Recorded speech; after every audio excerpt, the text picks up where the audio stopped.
Well, first of all, thank you for doing this with me and for joining me. I appreciate it. I'm excited we get to chat about this because some of these things, even though we've known each other for quite a while now, some of these things we haven't really chatted about in depth, and then some of them we have. So Yeah, I've been looking forward to it. Yeah, this will be fun. So the reason I thought it would be fun for us to have this chat is because you and I share actually we share a love of nature that probably few people, can appreciate. I don't know. And not only a love for nature, but like a respect for it, right? We really respect it. We want to make sure we do our part to try to take good care of it. And I know that we both experience our own set of benefits from spending time outdoors and all of that. So I thought it'd be fun for us to have a chat about this because I'm hoping that it will inspire my listeners, my lovely listeners who don't get outside very often, if at all, other than to go to the car or from the car to the store, to spend more time outside, because obviously there's so much to be gained from that, right? Yes, for sure. Got to get outside, get that fresh air. Yeah. I mean, well, like the reality is we're creatures of light, right? That's how humans evolved. We in natural light, and also with fresh air, and also with just the frequencies of nature and the earth, being exposed to that all the time until when was it? When did electricity get invented? I don't know, a few hundred years ago. I don't even know. Whenever that happened and we could just be indoors and we didn't need natural light, all of a sudden we thought that, oh, we don't need to be outside. We've been outside for thousands and thousands of years, but we can just be inside all the time now and everything will be just fine. And it's like, that doesn't really work that way. It's more like, it's really common sense when we think about it, that we don't think about it. That's the thing. And I know I've been guilty of that too, but the more we stay inside and the less we get outdoors, the more health problems we tend to have over time, and all of it. There's a lot of science behind that now. So I just think it's so important to try to inspire people to, even if it's like little micro sessions or mini doses of 5 minutes a day, every day, except when it's real extreme, temperatures or something, weather. Exactly. Don't want to go out in the middle of a monsoon necessarily, but to get out there and just let that light get on your skin and through your eyeballs and just breathe some fresh air and do your little, I think 5 minutes is a really great place to start for people. And absolutely. And I think that even if somebody for accessibility or for mobility issues, accessibility issues, can't get outside for whatever reason, if you can go to a window in your home or your place of business or whatever and open the window, even if it's got a screen on it, and just breathe some fresh air, get that nice full spectrum light coming at you through not having glass in front of you, because that kind of does inhibit certain aspects of the light coming in. Oh, and just like connect as much as you can that way, right? Even if you can't literally go outside. So, and I know most people could literally go outside. It's just that, our society, we just don't do it much anymore. At least in the U.S. I can't speak for the rest of the world, but as far as the way things are done here, that seems to be, it gets more and more to where we're less outside and more indoors, and we just get more and more out of whack, basically. Yeah, I've definitely seen that. Yeah. And it happens just so gradually that we almost don't notice it, right? It's just kind of like all of a sudden, and I'll share a little bit kind of what my experience has been around that. But first, I want to know, because I've never asked you this, but where did your love of nature come from? When did it start, or where did it start? When were you actually aware of it? Yeah, that's a really interesting question. I don't think I've ever thought about that. When did that happen? Because I know when I was a kid, I was very introverted and also shy. And so I used to go to the library and get a big stack of books and then just sit in my room and read books for hours.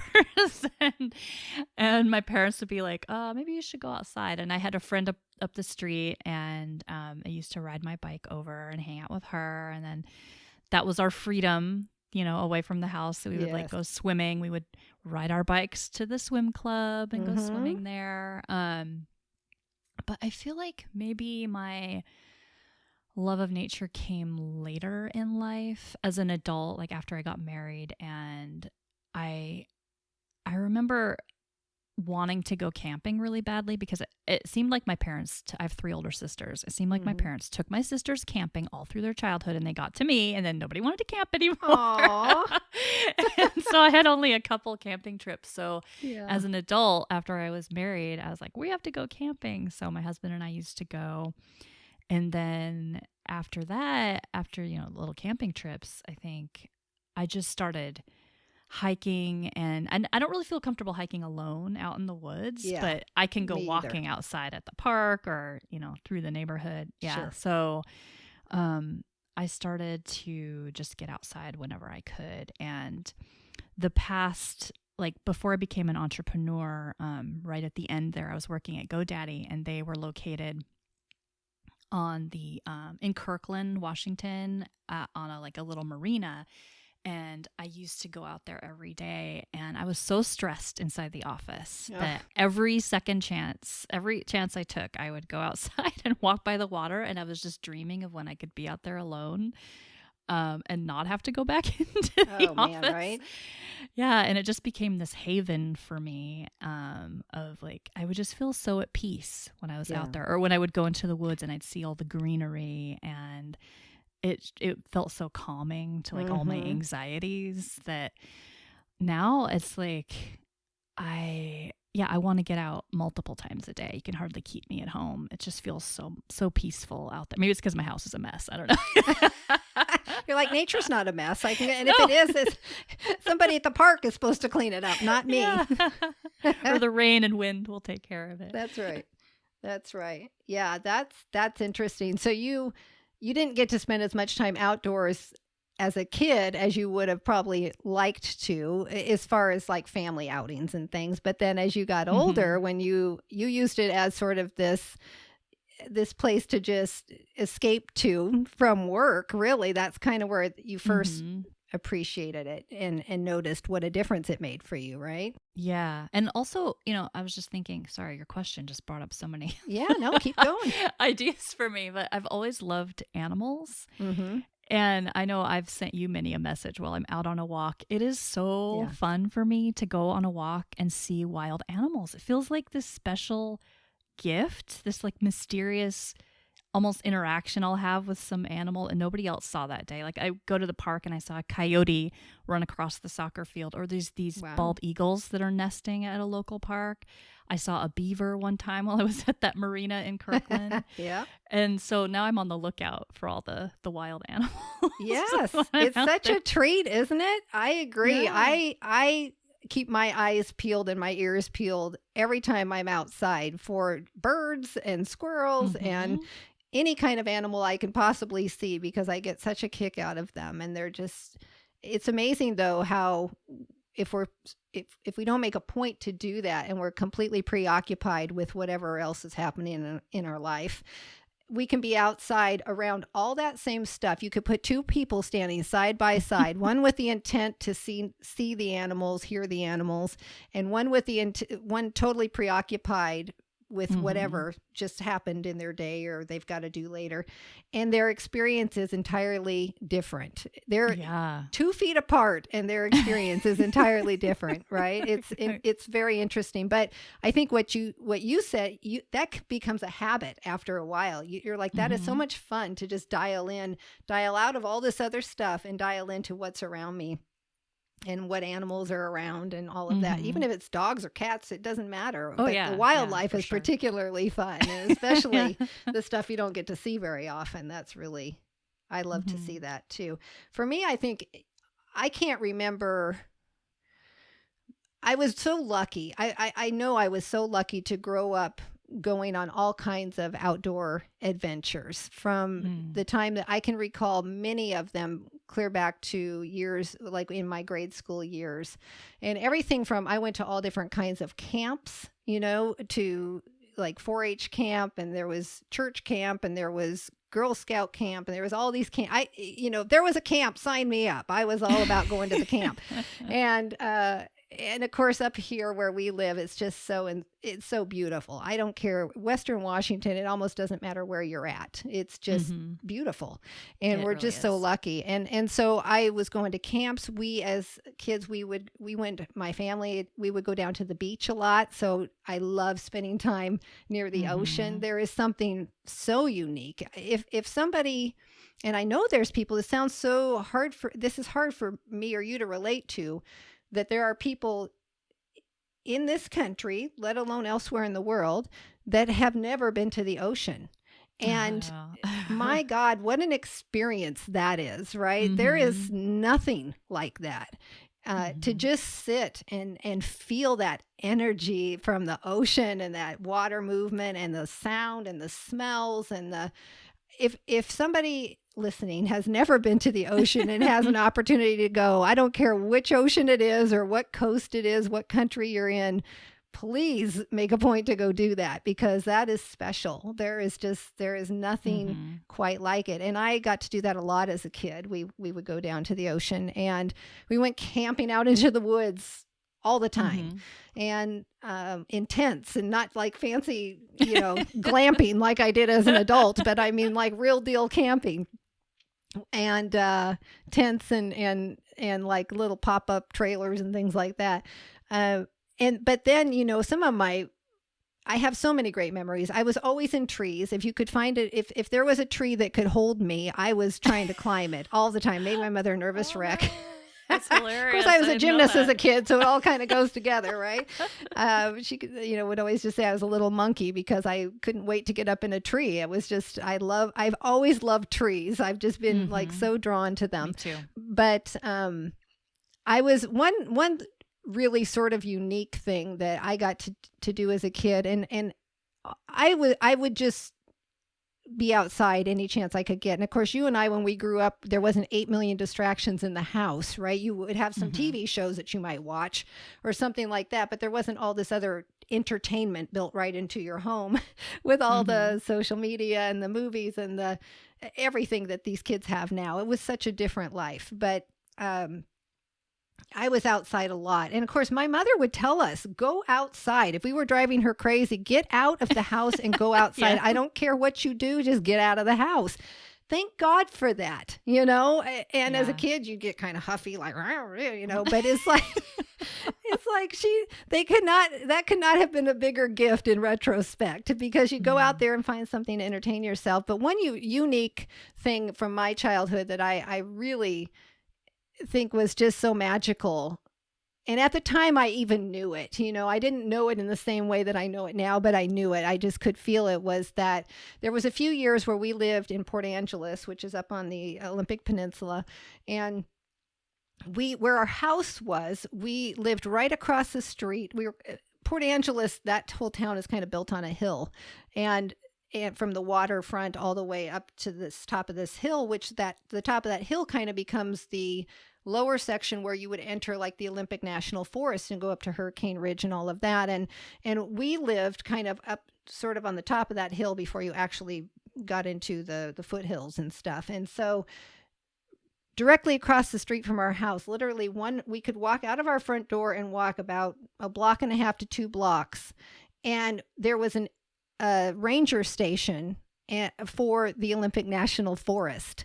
And so we could go in, my brother and I, who was 2 years younger than me, would go in after school on the weekends, and we would go, and you didn't have to worry about things back then with weird stuff and all that. And we would go into the forest, deep into the forest, and these beautiful dirt trails that go through these the massive forest. The Olympic National Forest is stunning and magical and lush and just incredible. And we would go back there for hours and hours and do who knows what. And what a treat that was to have this grand, deep forest that, and because again, it was such different times. My mother would be, just be home before dark. That was the rule. Be careful. Don't talk to strangers. Be home before dark. Ride your bikes, but stay on the side of the road and watch for traffic. We rode our bikes, like you were saying, we rode our bikes everywhere. But for us to be able to go into the forest and kick around like that for hours on end all the time, and the stuff we saw, the wildlife we saw, and just if there was anything that clenched my love for being just surrounded by, nature, that was probably it, because that was quite something, to say the least. But any Bigfoot sightings? No Bigfoot sightings, unfortunately, or fortunately, I'm not sure, but that would have been pretty fun. No, we used to. Our favorite thing was, I remember one time I saw a baby crow in the forest, and it was by itself, and so it was and it seemed hurt, and it was probably about 6 or 8 inches long, and it was clearly a baby. And it was hopping along all by itself. There was no other big crows circling about. And so I thought, well, we can't leave it here. It's hurt. I was probably in grade school, I wasn't even in junior high yet. I don't think. Maybe I was. And so my brother and I picked it up and we took it home. And of course, my mother's like, why are you bringing a crow home? And I told her, I said, well, it's hurt. It can't take care of itself. It's not. And she's like, you can't, because then they have like wildlife hotlines you can call and stuff that maybe can help you in that situation. But she's just said, what are you supposed to, how are you going to take care of that? We don't know the first thing about taking care of a wild bird, and probably the parents or the adult crows are looking around for this baby that you just took out of the forest. And anyway, so she made us go and put it back in the forest, where we found it. And I was just like heartbroken, because I'm like, it's not going to be okay, and it probably wasn't. But, I guess that's nature sometimes. But still, I wanted to try to help it. There was times we would bring home, we played in fields and we'd catch a bunch of garter snakes, the catch and release. You just catch them with our hands, put them in a box, see how many we could get, and let them all go, and it was just, it was just endless. We'd, what are those little tadpoles? Did you guys ever like search? We'd always be searching creeks, me and my brother usually, searching creeks for tadpoles, and, just to kind of admire them. I definitely brought a frog home before. Yeah. So anyways, you learn to really appreciate just so many aspects of nature when you're, when you get the opportunity to grow up in it, especially. But I think it's never too late to like be childlike and get out there and really just enjoy yourself. So yeah, for sure. Like even what you're saying about the ocean, there's, if people don't know, there's a lot of lakes here in Washington that are, some of them are so big it feels like the ocean when you go there. Yeah. But and so that can be so soothing just to sit by the water. But we went on a trip to California a couple years ago and stopped by an actual ocean beach and saw these like enormous waves coming in, and it was just so powerful. It was so different from the lake, but also the same, but it was just really special. I agree. And there's something about water that, especially if I'm upset, I'm drawn to, I want to seek out like a lake or a stream, or the ocean's too far to drive to, but the Sound. We're lucky enough to live next to Puget Sound, which is almost as good as the ocean. You get the tides and the salt water and all of that. I don't know what it is. It's so extra calming. So I have always found that if something's going on in my life where I'm just really upset, or I need to reflect, I need to get recentered or whatever, like just going outside in general is so helpful to me. But I will always drive to a lake and sit beside a lake, or drive over to the Sound and sit beside the Sound. Usually West Seattle is my favorite place, or whatever. There's something extra calming and centering about the water to me, and being near it. I don't know what that is, but I've just always, that's been a natural tendency for me to do that. And like you said, the ocean is so different, but just there, it's all wonderful, just in different ways, I think. Well, what is your, when do you find yourself most, like wanting to go outside? Like what usually prompts that for you most in terms of like, I just need to get outside? Yeah. Well, I have a routine. So every morning I go outside, and I like to just be out of the house for one thing, but so I'll try to get a walk in the morning. If I am feeling stressed, or I've been on a bunch of calls, or I just like my shoulders are hurting, I find myself craving going outside. It doesn't really matter what the weather is. Yeah. Anytime I'm stressed, I want to be out there. And even also I've noticed, I might have a hard day and I get to the end of the day and I'm feeling just depressed and sad. And I realize that I never did get outside that day. And I feel the lack of it, like in my chest almost. I'm like, Interesting. oh, I didn't get out. I know some people are like, they have to get to the gym, they have to get the exercise. I'm sure that's some of it. Sure. Or they feel bad, like those endorphins or whatever. And I feel like even when I'm not walking super briskly, honestly, on my walk. So there's some exercise involved, but it's just the being out there that helps me. So it's definitely a stress reliever, a comfort, and also just for fun too. There's some beautiful gardens here, like the Bellevue Botanical Garden is beautiful. There's some other botanical gardens in Seattle, and I don't know. How about you? Do you go outside for stress relief or habit or? Yeah, both. I go out first of all, if I'm feeling tired, I find if I'm feeling kind of tired, I feel like it really helps me to go out and just get a little fresh air. That helps perk me up, do a couple little stretches or something, just to kind of wake myself up. But yes, if I'm feeling stressed or whatever, definitely, I kind of feel like, let me just get out of here, meaning get out of my house, get out of the office, get out of wherever I'm at and go outside. And just being outside for a few minutes changes everything. And I think part of that is because, well, one, it's getting you away from whatever you're doing that's probably causing you stress, right? Whether it's work or your family or whatever, you're just getting away from that for a minute and getting like a chance to center yourself a little bit. But also, I just think there's something when you walk outside, and again, it's just that the frequencies of nature and the natural light and fresh air. I just think that it helps you calm down and get it together faster. At least it does for me. I think it does for a lot of people. And also, I love to go out. Like I said, if I'm feeling tired, I just need some energy, but I just love to go out for fun. It's just, to me, it's so much fun to be outside. It's such a joy. It just gives me joy. And I think and I don't even have to go anywhere. I can go out in my own yard, and I'm just so happy to be outside. And so, I love as far as my favorite times of day, I really love to go out as close to sunrise as possible. Now that's difficult in the summer because sunrise is very early, and I'm not up quite that early. So, but of course in the wintertime, sunrise is quite late, and it's easy to catch it, which is so beautiful.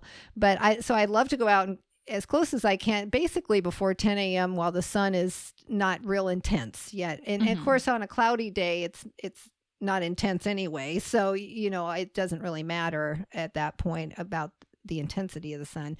So I get out in the mornings for about 10 or 15 minutes every morning. That's a habit now. Usually I am or I'll go out and do it later, but most of the time I'm kicking off my shoes and I'm sticking my bare feet on the earth so I can get some earthing going. And I've talked about that a lot in previous episodes.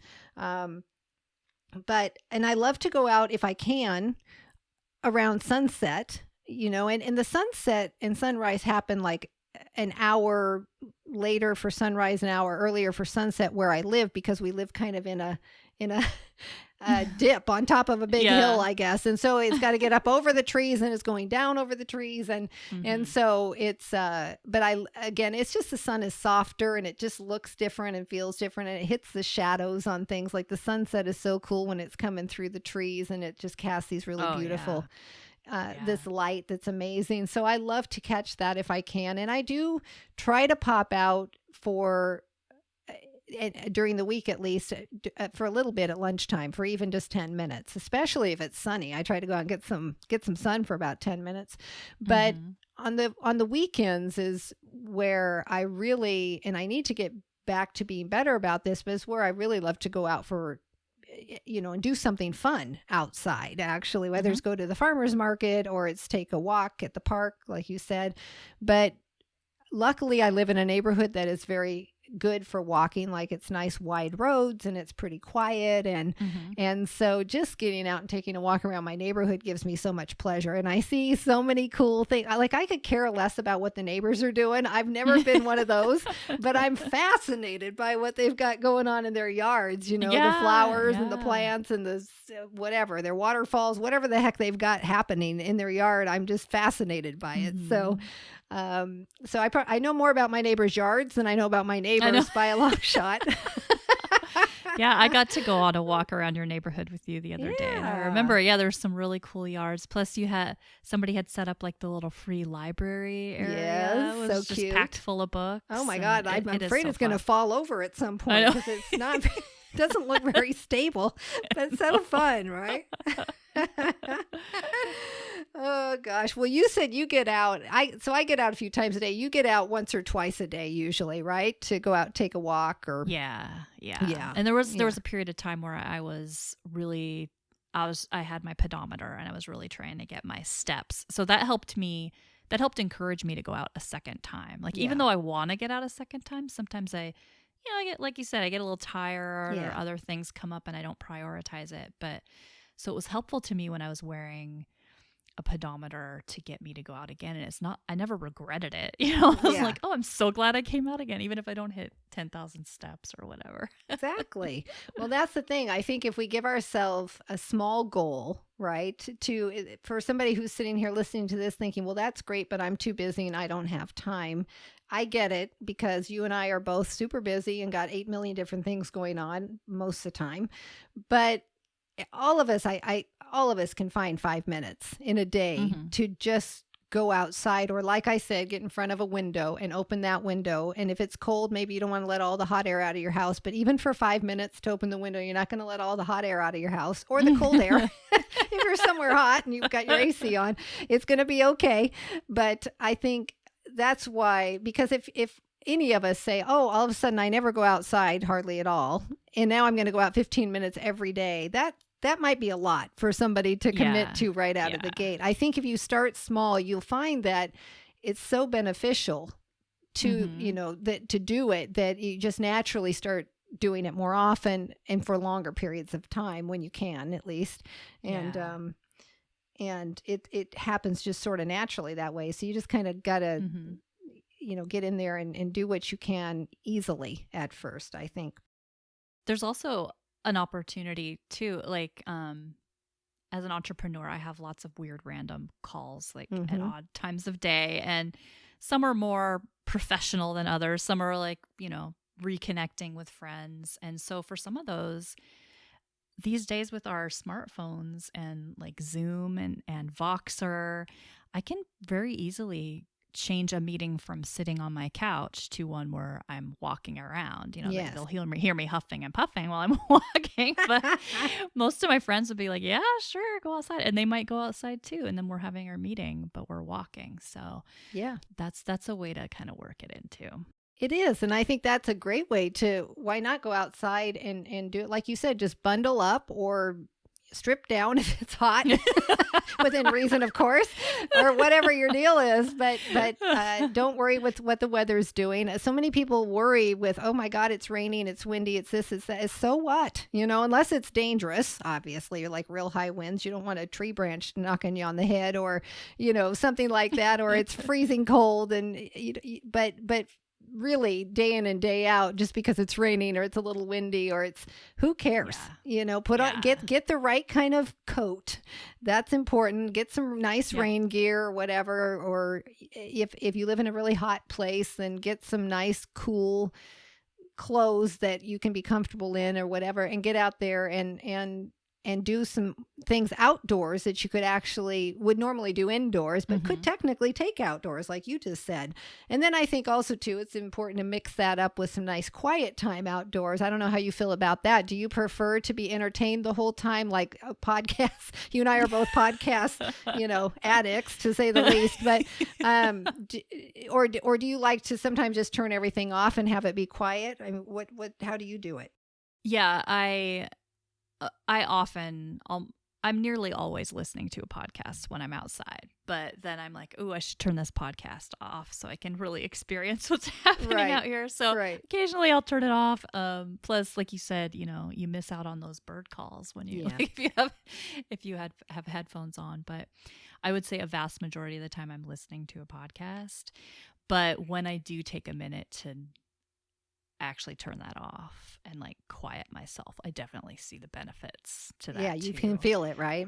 100%. And also what you were saying about the rain reminded me another childhood story my mom always used to tell everyone, and we would laugh about how when I was a kid, I love the sound of the rain. So I used to go stand on the porch. I would wear her raincoat, which I felt like I was a detective in her long raincoat. And I would carry an umbrella, and I would just stand out there and listen to the rain hitting the umbrellas, like a true Northwest child, I think. Yeah, we are true Washingtonians through and through. Yeah, no question about it. Yeah.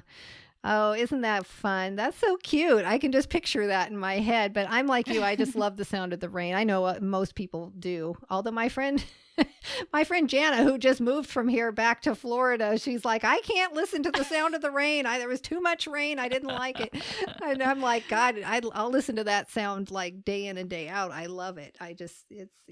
In fact, it's so funny because there have been times where I'm sitting and I'll put on like spa noises or something while I'm working on the computer, and it's sunny outside. It's a beautiful sunny day, and all of a sudden like rain sounds come on the on whatever I'm listening to, and so I'm looking out at this beautiful sunshine, and then I'm listening to the sound of rain, and I couldn't be happier. I'm just best of both worlds. This is the best of both worlds right here.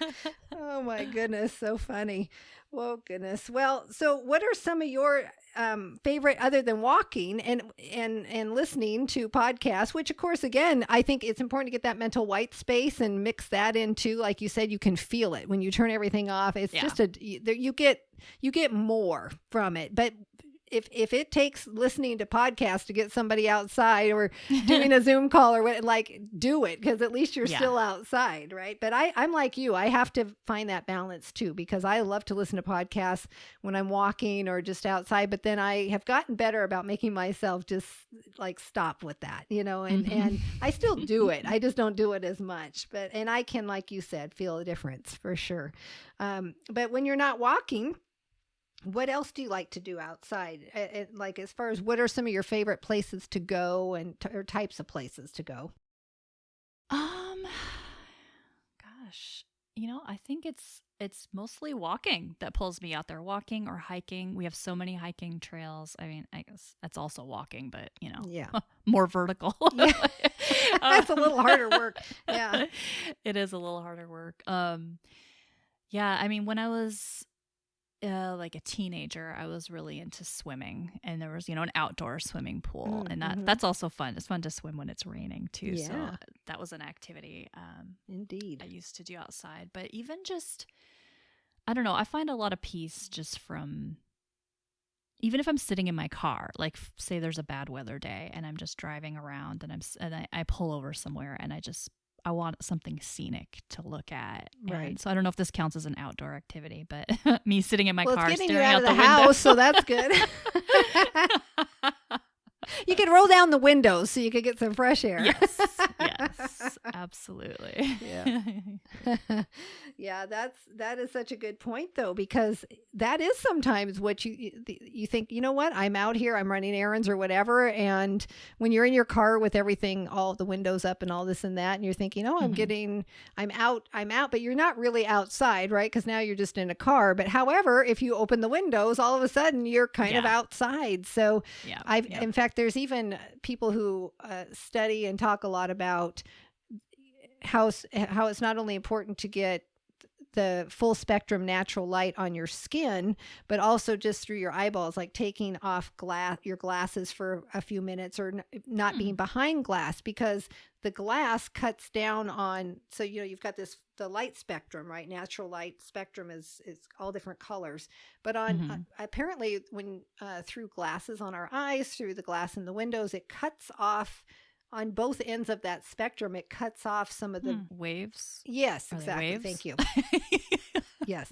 And so basically it cuts those off. So you're not getting quite full spectrum when you're looking through glasses on your face or through glass windows and stuff. And so you're missing out on some of the benefits of being outside getting natural light. But they said, you know what, worst case scenario, pull your car over, roll your windows down, and A, get the fresh air, but B, put your face out, like look out, so that the natural light is hitting your face for even 5 minutes. Take your glasses off. If you have contacts, you can't really pop those out so easily necessarily, and just sit there and relax with the natural light hitting your skin, and it gets in through your eyeballs and hits your pineal gland, which does a whole bunch of stuff internally Ah. with our chemistry, our body chemistry, which Mhm. is really important.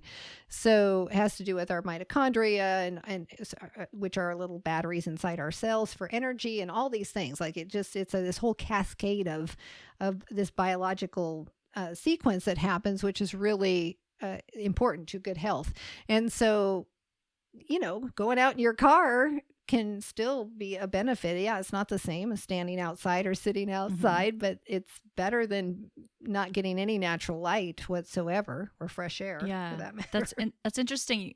You're saying that because, like, if you think about people who are enjoying the sunlight, what Hmm. do you see them do? They go and they stand out. They might put their arms out and Yeah. they tilt their head up, and they're Yeah. just getting like all that Yeah. sun on their face. Oh, And it feels amazing. That's what I do so when interesting. the sun is out. That's what I do. I'm just kind of like, basking in it, I think is what what you're doing there. But it's amazing. That also reminds me. Sorry, I didn't mean to No, go interrupt you, ahead. but in one of your episodes where you're talking about when you're comforting yourself and you put your fingers on your Yeah. forehead, it's like how Yeah. much is happening like with our foreheads Yeah. and comfort and Our like the temples and our benefits of forehead. Yeah. the It's the things neurovasculars coming in. that are there. Yeah. Mhm. And those things like, that we do naturally where when we're upset, maybe we put our hand on our forehead or something, and we don't even know that there is a calming effect that happens because we're putting the palm of our hand over these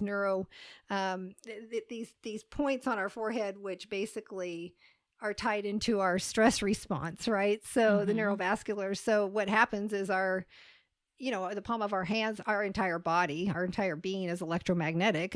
Everything is, to a point. Some things just more than others, but the palm of our hand especially has a lot of that, a lot of frequency. And so you put it on wherever on your body and it's going to draw energy to that area. And so when it draws Oh. energy to your neurovasculars, it's calming and it kind of helps you get recentered. So if you're ever like freaking out and upset, just go ahead and like put your hand on your forehead and let it stay there and close your eyes and just breathe a little for maybe 10 or 15 seconds and it will help a lot. Or on your temples, that helps too. But yeah, so you're right. It's some of these things that, like you said, going out into the sun and just automatically like putting your face to it and closing your eyes and basking in it. We do that just because it's just a response, that Yep, just natural instinctively. response. Yeah. Mhm. Yeah, exactly. So, well, cool. Well, I think we'll wrap this up in a few minutes, but I wanted to ask you a couple things still. What do you feel like if you had to pick one? Because I know we both just talked about there are several things. There's multiple things that we get from being outside. And again, I think being outside and being in nature are not always, you're obviously when you're outside, you're always in nature to an extent, right? But I think a lot of times when people say, oh, well, sure, it's one thing if you live somewhere pretty and you're out in nature, you have trees around, water around, this and that. Of course, it's going to be beneficial to be outside.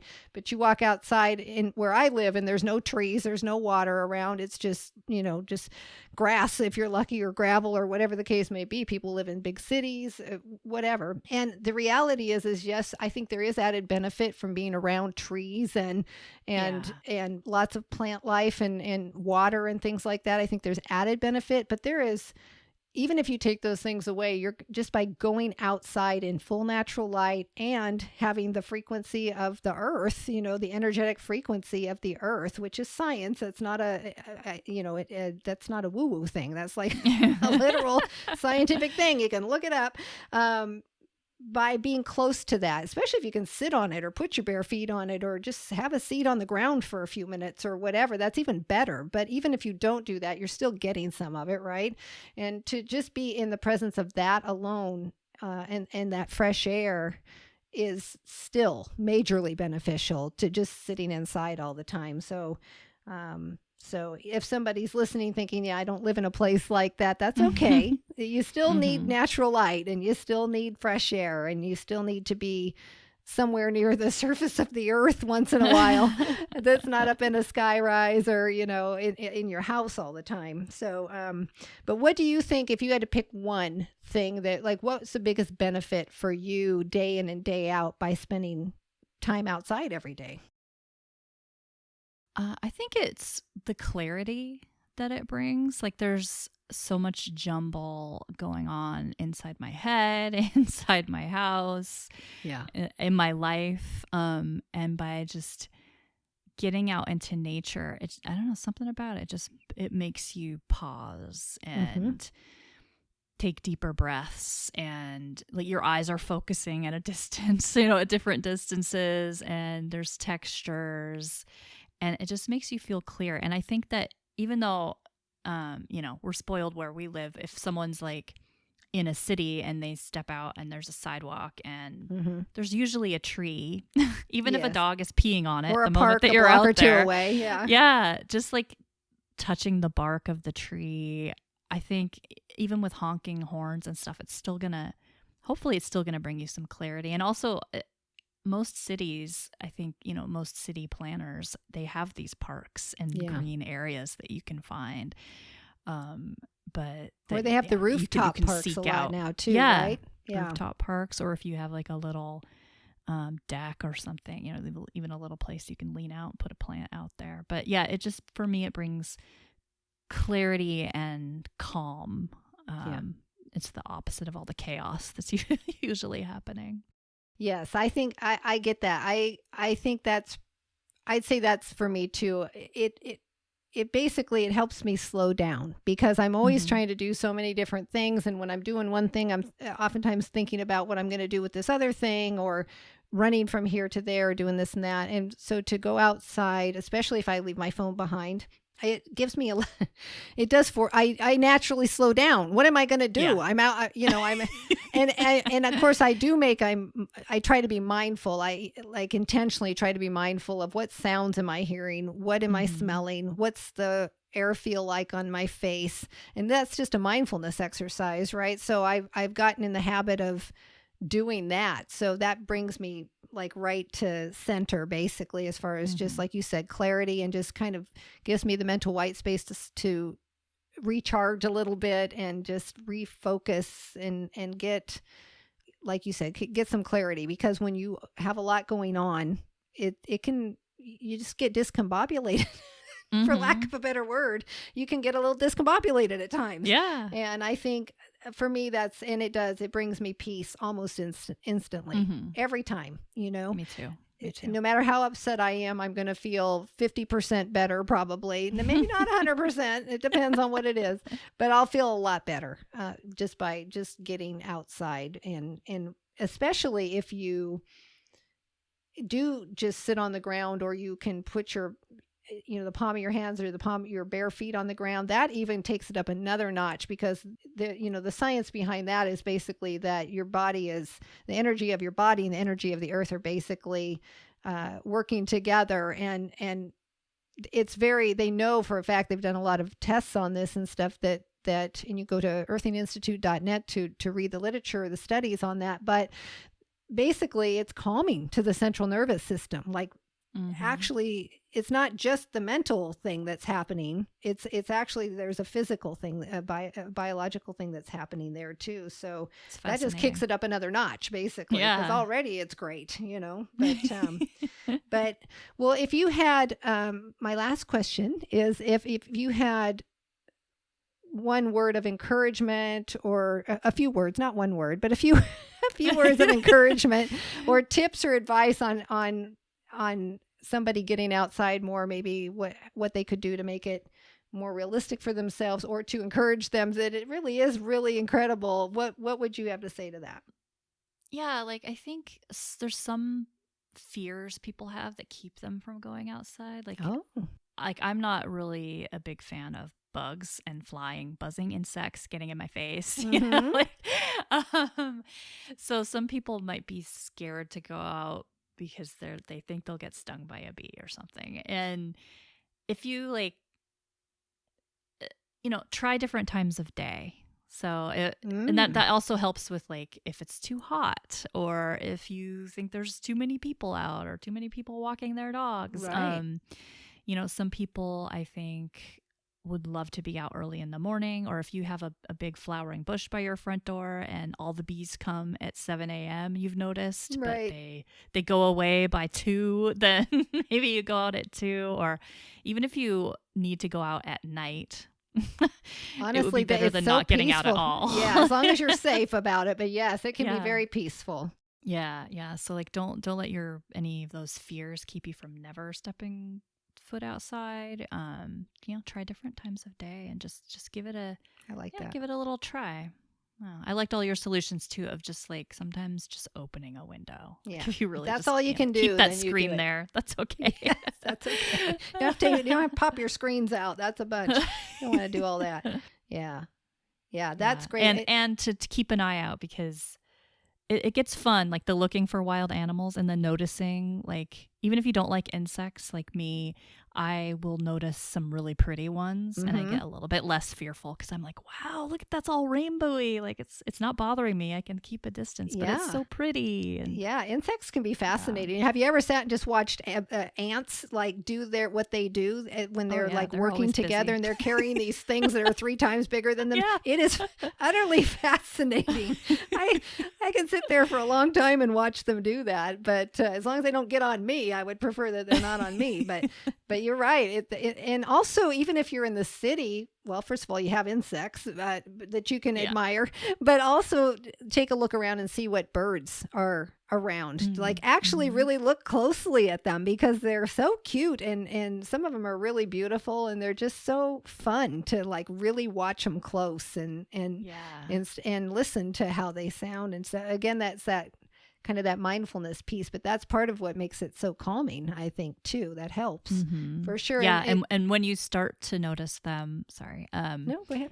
It feels like it's like a little bit of a reward. So if you go outside and like a neighborhood cat swings by and you get to pet the kitty and then you're like, ooh, something good happened. And then next time you go out, you like see a raccoon or like a pretty butterfly floats by, you start to like, you get little rewards kind of. It's really fun. It's those simple pleasures in life that make life so worth living, right? Those are the things every day you can find these little simple pleasures to get happy about and get excited about. And when you live your life that way, you are inevitably one of the happier people on the planet because life is full of those things for most of us. Even when things are really bad, most of us can find little simple things that we like in every day that we enjoy or that we, can do for ourselves that will make us happy. Just the littlest things and and it's up to us how excited we choose to get over them or not. Right. So I think learning to just really enjoy the little things is such a gift that people can give themselves for sure. And it's interesting what you said about having some concerns or fears around going outside, because what that brings to mind for me is when I have had seasonal allergies like to pollen and stuff that seemed to just get worse. It's been going on for like 20 years, but I would say about, I don't even know, probably 5 years ago, it just seemed like they were getting worse. Every season they were getting worse and worse. So what was I doing? I was staying inside more and more. So I'm getting less and less natural light, which is really important for good health and immune system function and all that. And for months at a time, like hardly going out, which I hated every second of because it goes against everything in me. But I was like, I can't go out there because I'm just going to be so clogged up and miserable and this and that. And even with taking like, some over-the-counter medication and stuff, it would help. But there are certain months around here and probably everywhere really where the pollen gets really high. First it's the trees and then it's the the grass, and then you got the weeds and so on and so forth. So here I was year after year until this year I changed the whole thing and my experience has been very different. But I was going outside less and less just to try to keep my allergies intact, which wasn't working, by the way. So this year I just thought, you know what, that is not working clearly. So here's what I have become so disconnected from nature, and it is bad for me just in that regard, but I know physically, like, this is not good for me. And so, and not to mention emotionally, mentally, it just really, I just really dislike being disconnected from nature that way. It just doesn't feel right. And so I just started spending more time outside and started with my earthing, started with getting outside as close to sunrise as I could and getting that sun on me in the mornings, and then getting out again in the afternoon for a little bit. And then I've mixed some other things in too. I have some like energy medicine practice things that I do. That sounds weird, I know, but it's basically just these little exercises. They're powerful, but they help your immune system. The ones I've learned to do help my immune system regulate, become less confused, know that stuff is really not dangerous to me. Somehow it got years ago, it decided that pollen was dangerous for me, but it got confused. So I feel like by exposing myself to it within reason, I don't go out there for hours and hours, but within reason, and when the pollen is really high, I still go out, just less, than if on a day where it's not so bad, then of course be out there a lot longer. But this is the first season where I've gone in at least 20 years where I've not taken any allergy medicine. And I've had days where I was a little clogged up, but I was able to get it under control other ways pretty easily. So for me, I feel like it just feels right. The more in touch with nature I get, the more time I spend in nature, my body's like, oh, yeah, this is right. Why am I freaking out over this? This is right. I don't know what's happening, but that's what it feels like is happening. Yeah. And like you said, some people they're adverse to certain weather patterns or whatever, but that stuff we can overcome. We think, I don't like to be out in the rain. I love to go for a walk in the rain. People think, some people are like, what? And it's like, I have a rain jacket that I put on over my other clothes, my heavy warm jacket, then my rain jacket. If it's really bad, I have the right shoes or even rain pants that I can pull on over. Like, I don't need to worry that, because goodness sakes, where we live, if we waited for it to stop raining in the fall and the winter, we would never go outside. And a lot of people don't, right? Other than to, go to their car. So yeah, I think that's great advice. I think going out different times of the day and all of that. And I guess my biggest tip, I kind of already covered it, but is to make a commitment to yourself that you're going to go outside 5 minutes a day. Every day, and pick a time a day. It's probably best if you pick a time a day where it's the same every day, whether it's just at the start of your lunch break or at the end of your lunch break, or maybe it's in the morning when before you have coffee or after you have coffee or whatever. And something that is a little spot in the day where it's maybe easiest to carve out those 5 minutes. Not easy because 5 minutes can get away from you pretty easily when you got a busy life, but it's maybe easiest to do it in the morning versus night or the other way around. And like you said, as long as you can be safe, and what's wrong with going out after dark? Again, in the winter, it gets dark early in a lot of places. It's okay as long as you're safe about it, and you might find you like it a whole heck of a lot better. The only problem is you don't want to limit strictly to that, because then you're not getting any natural light. Right. Not getting much light when it's pitch dark outside. but I do think at least you're getting the other benefits, which are super, super important. So, well, cool. Sure. Well, this has been fun to chit chat about, and hopefully we shared some stuff that will be helpful and inspiring and make somebody just be itching to put on their shoes and get outside and, hang out for 5 minutes or longer. So absolutely. Let people know where they can learn about all the cool stuff you're doing, because you got Sarah, like myself, is an entrepreneur. And we met several years ago via that. We even worked together for a while on a company that we ultimately decided, after all of the COVID stuff and all the impact that it had on all kinds of things, we decided that we would not continue with that. But we are still both have our other businesses that we do and all of that. So anyway, let me have you tell them a little bit about what you do and where they can learn more. Yeah, sure. So I own a branding agency. You can head over to sarahdesign.com. That's Sarah with an H, to learn more about that.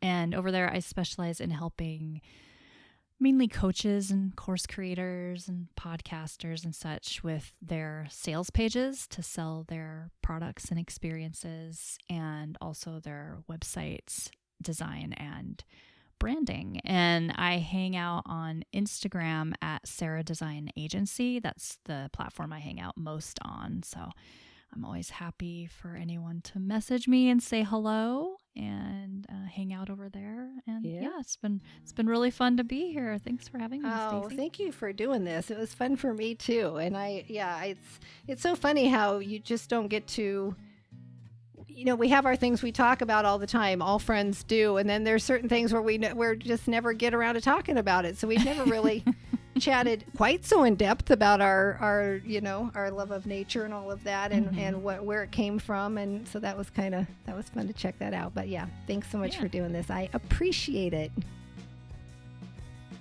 Well, that's it for this episode. A quick reminder, if you'd like to reach out to me directly with feedback, ideas, or questions, I'd absolutely love that. There are two ways you can do it. You can either head over to Instagram. I'm at Thrive Sister Thrive, all one word over there. And you can send me a direct message, or you can email me at hello@thrivesisterthrive.com. Also, if you'd like to share your thoughts about this podcast publicly, that would be incredible. The very best place to do that is on the Apple Podcast app or in iTunes. If you need some instruction on how that works, just head over to thrivesisterthrive.com/review, and the steps are outlined there. It's really quite easy. All right, I am going to get out of here for now. I hope you come back and hang out with me again real soon. But until then, please know that I am sending you so much love. I hope you take really, really good care of yourself, and be sure to always let that beautiful light of yours shine bright. Okay, sister? I'll chat to you soon.